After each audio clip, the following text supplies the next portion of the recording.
You've done a lot of things in your life. So let me ask you this before we get into other stuff.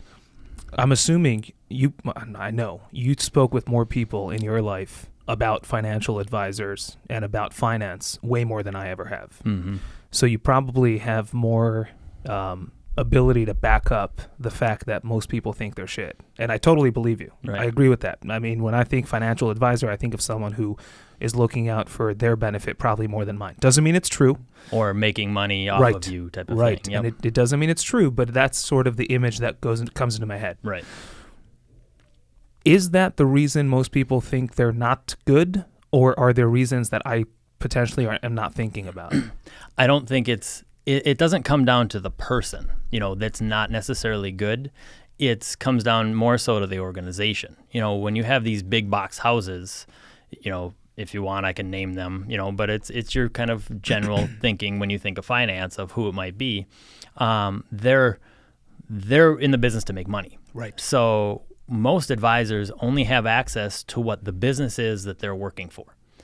So if that business tells them, okay, you need to sell these mutual funds, you need to push these stocks right now, you need to do this, you need to do that, they don't have a whole lot of leeway to do anything else. Not only that, but their education and their outlook on the whole financial world is very limited too. Like you go to school, you learn about it, you learn about finance, all that type of stuff, that's great. But once you get to the real world, when we teach flying, we talk about the training environment and the real world environment. They're two separate things. It's the same thing in finance. You have what you learn and what all the numbers are and all that type of stuff, but then you have what happens in the real world and what's going on that's going to help benefit you as a real person trying to navigate this, shitstorm like you were saying earlier. Why is it so complicated? And I don't think that's done on purpose. The tax stuff, which we'll get into, why that is maybe a little more purposely convoluted. But the finance is really straightforward. It's easy. And most financial advisors are stocks, bonds, mutual funds, annuities, that type of thing. That's all they push. That's all they can offer. And I know that this is the case because client after client after client that I get, and when I initiate a conversation, I don't even talk about that because I know every 99% advisor is already pushing that to them.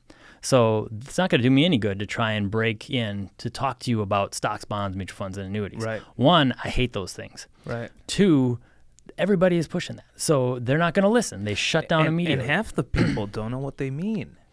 Stocks, bonds, mutual funds? No, most people do. You think stocks, so? Stock and bonds, like everybody knows what that is. You know what, though? Call me crazy. I think if we lined up 10 people, I hope I'm wrong. If we lined up 10 people, although you'll know better than I do because you talk with them about this, I think 5 out of 10 people would not be able to explain to you what a bond is without Googling it. Like exactly what it is. I don't know. Maybe I've been in the industry for too long. But I think no, stocks people would be able to. I don't know. Maybe I'm wrong. They don't know how they correlate to each other or how they interact with each other. And you have the 60-40 split knowledge that goes around and all that type of stuff. But I think most people kind of understand, maybe not the full nuances of what a bond is. And because most people, when you say bond, they might think of treasuries. They might not think of corporate bonds or all that type of stuff. Right. But most people kind of have a generalization of what a stock and a bond is. Now, an annuity, nobody knows what an annuity is. And most people that are selling annuities don't really know the intricacies of an annuity. They're just selling the annuity because they get paid a shit ton. So that's what I'm saying, that it's in the benefit for the advisors, and why a lot of people don't like them is because they're making the money. And they're selling this annuity, and for some people, annuity is good and it does work out, but it has to be very specific to their needs and what they're looking for as far as risk averse and all that type of stuff, because in reality, I would say 90% of the people it just does not fit for, and it's not a good fit for